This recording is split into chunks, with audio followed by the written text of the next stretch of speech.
Hello! We're in another Imperial city, one that looks suspiciously like the one we just cleared.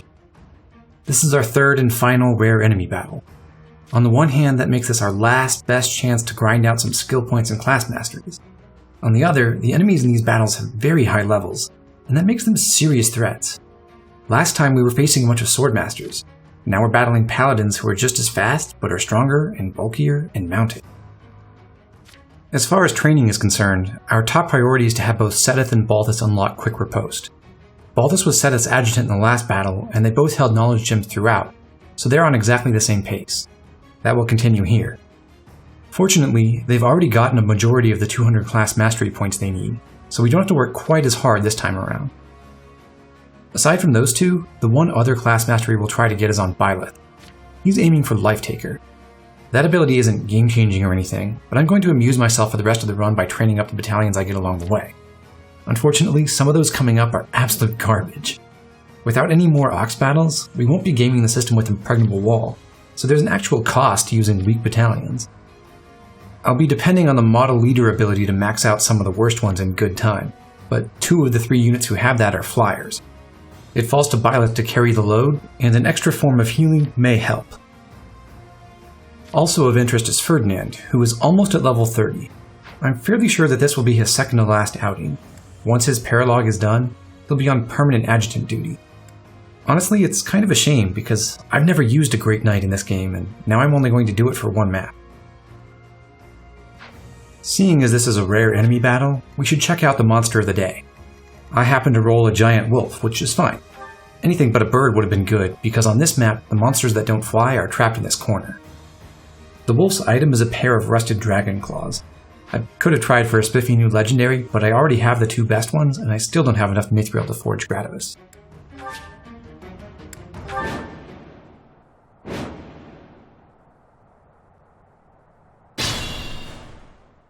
Last time, we avoided using Impregnable Wall on turn 1 so we could stretch it out a little longer. In this scenario, that's not feasible. The enemies are too strong, and since a lot of them have Canto, it's much more difficult to limit the number of attacks you're facing. Instead, we'll just set up right across the bridge, using the canal to keep our support team safe. I'm grateful. That's helpful. Shall we? Hilda activates God mode. Thank you. Rather neatly, Hilda has also made herself a good focal point for Leonie's Retribution Gambit.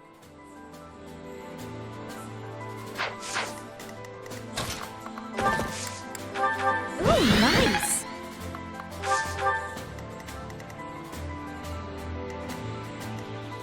Shall we? Lawrence and Ferdinand will do the exact same routine as last time.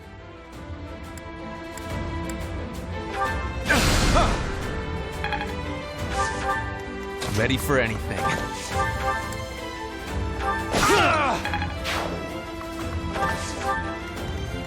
I'll do my best.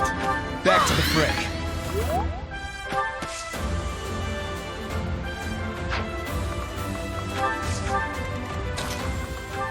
Of course, the Horse Slayer now makes a big difference.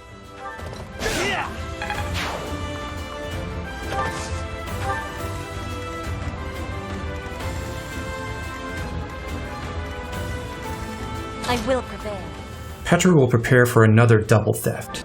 The trick for this battle is that, yes, I want to get all my grinding done, but I also need to send a bunch of units across the map to go fight the monster before the red units do.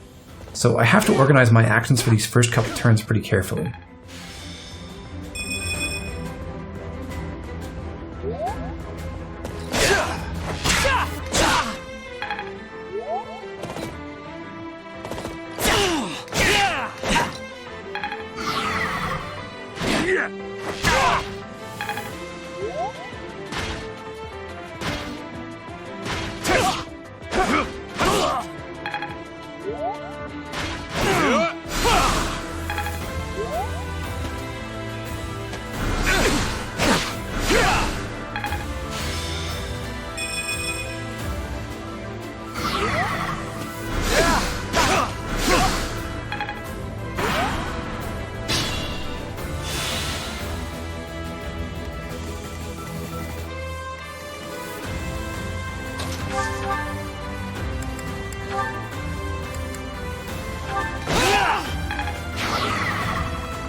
Lawrence will chip down one of the Fortress Knights. That'll be important later. And yes, it is pretty amusing that he can't double.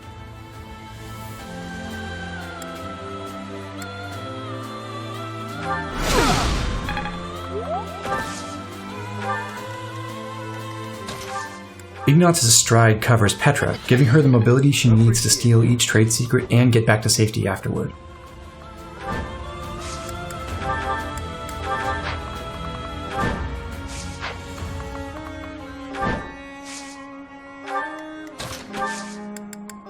Thank you.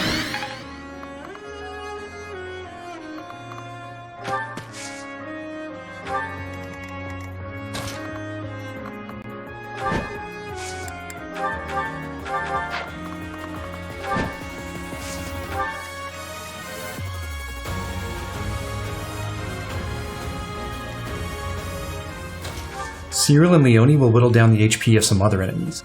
Notice that I'm doing this before applying Impregnable Wall.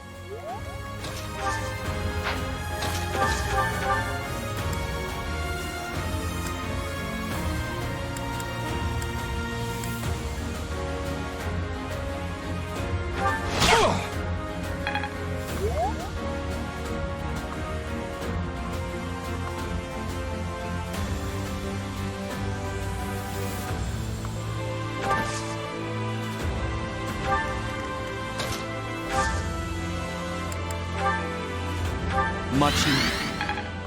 Hilda pulls back to form the center of a new stride formation. She herself doesn't need to go anywhere, but this helps everyone around her.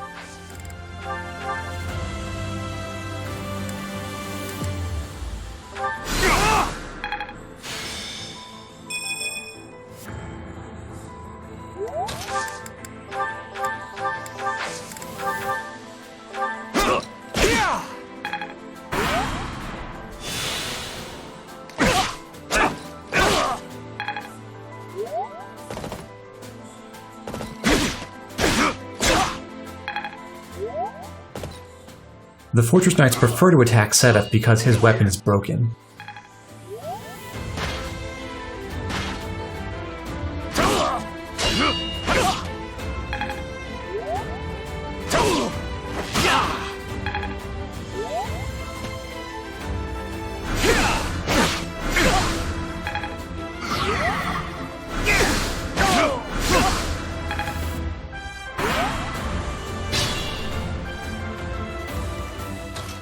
Petra also has a stride battalion. She uses it to help most of her teammates go southeast.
Ferdinand has used reposition on Petra to get her a little closer. If Marianne refreshes him, he can do the same for Leone. I'm grateful.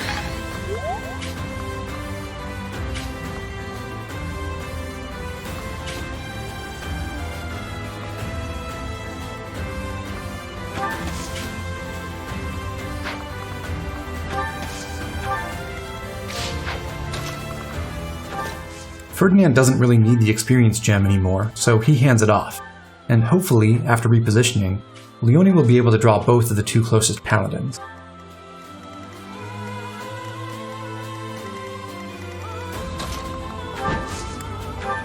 Well done. The Bishop is out of offensive magic, and the Dark Bishop has exhausted Death Gamma, so he no longer has any 3-range spells. That could become a slight problem if he gets body blocked.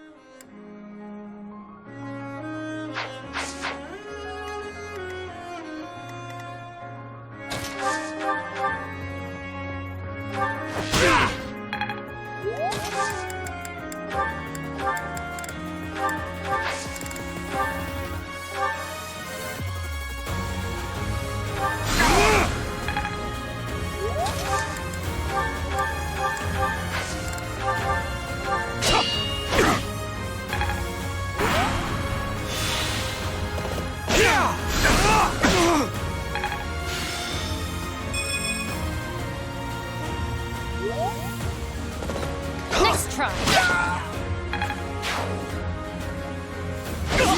Start coming!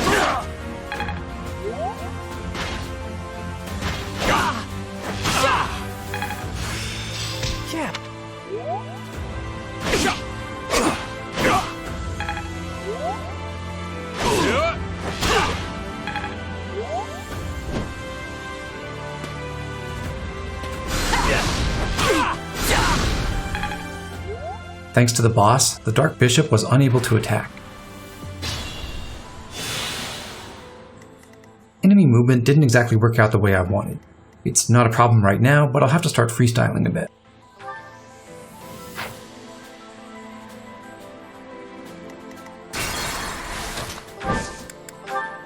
Thank you.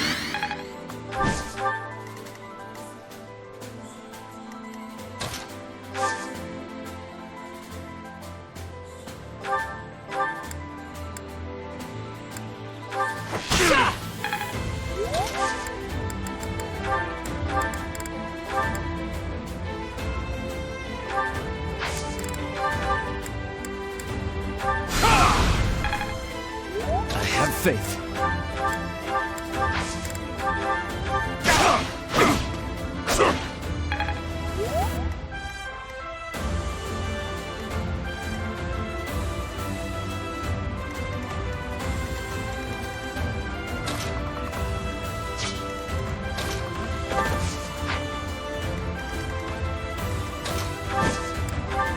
Appreciate that.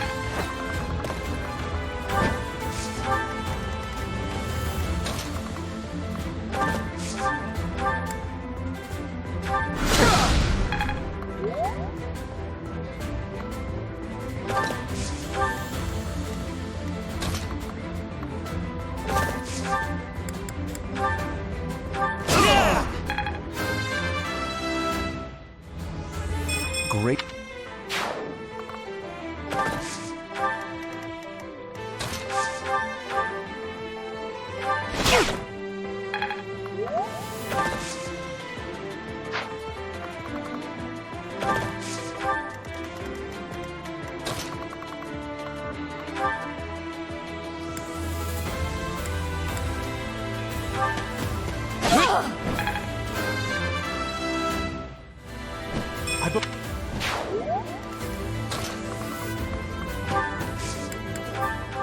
Leonie misses out on some combat opportunities because she's often using Retribution, so I want to take this time to feed her some much-deserved experience.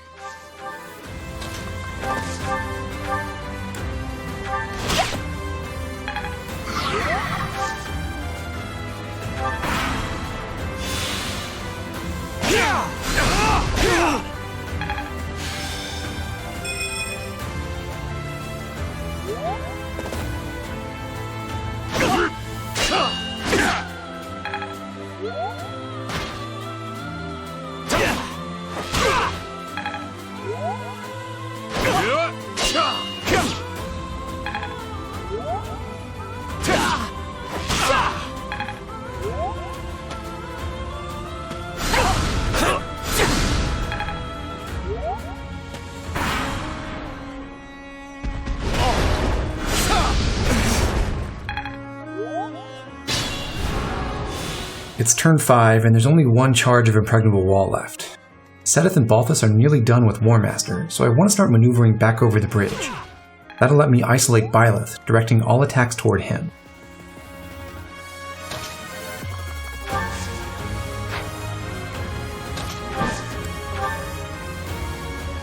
Much needed.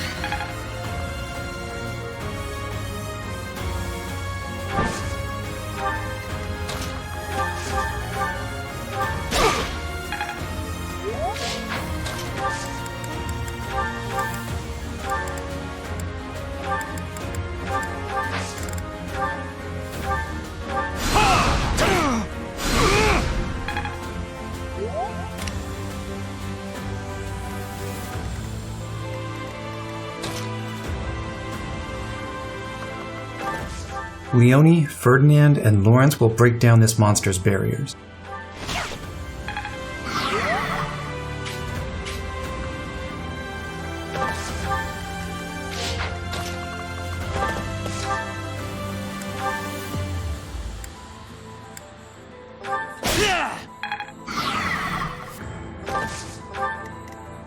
I can still fight.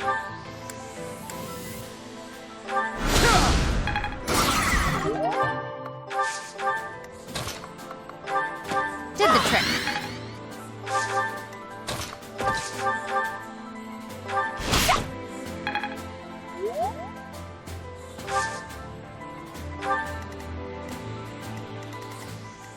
Meanwhile, Petra and Ignatz will team up to hold this bridge against the Fortress Knight and the Grappler.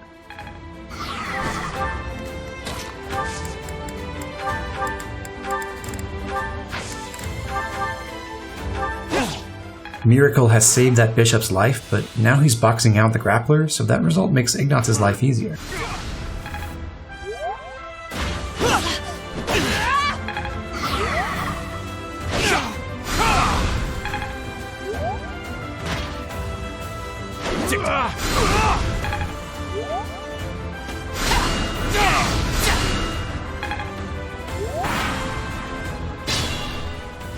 The point of weakening all these Fortress Knights was to make it possible for Byleth to sweep them with advantage. Without that, there's no way he could survive this upcoming enemy phase all alone.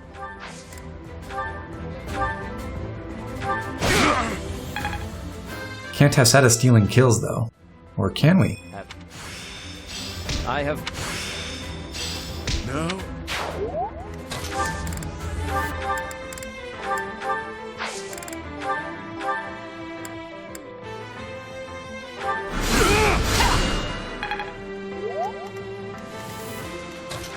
Hilda evacuates Seta so that the mage won't attack him.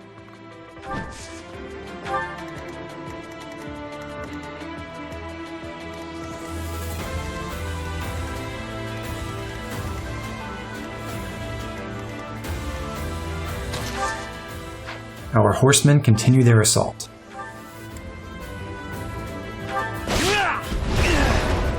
I will not let down my guard.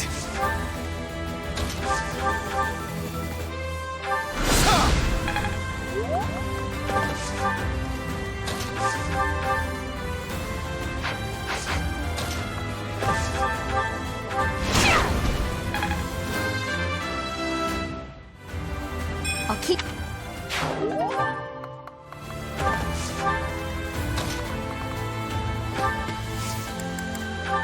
Thanks.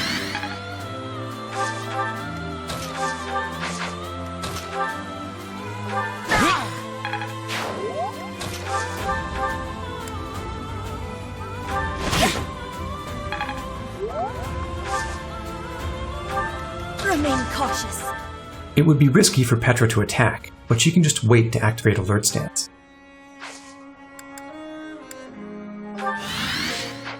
I was hoping to make the boss paladin attack Leone. In that case, the Dark Bishop would have stuck around. But the boss is still here, and he doubles and one-rounds Byleth. Luckily, Byleth dodged. He had another lifeline though. Back on turn 1, Seth actually cast Blessing on him. He would have survived no matter what, and then Vantage would have protected him from everything else. Still room for improvement.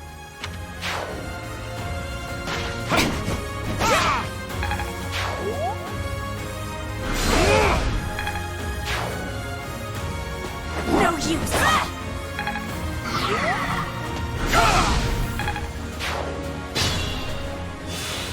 It'll take 2 more rounds of combat for Byleth to master Dark Bishop.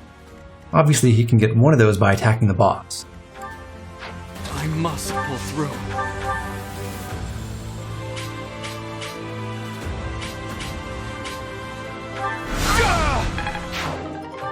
He can move closer to the other enemies with a little help from his friends.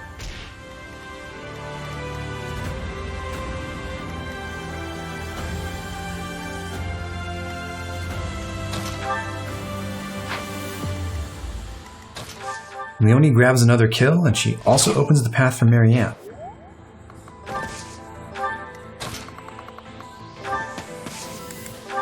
Thank you.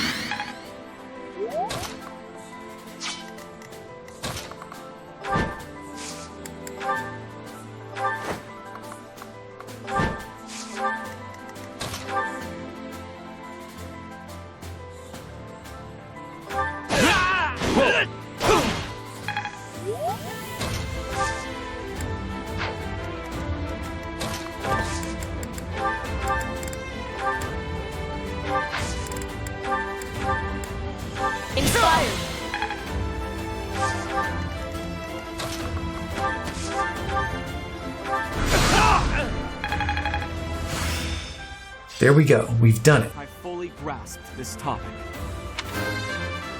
As the cherry on top, Flame reaches level 30 as well. Not that it really matters for her. Beginning. The whole team is trained up, and we're ready to take on the rest of Part 2. Next, our favorite Falcon Knight has a joyous homecoming. See you in Brigid!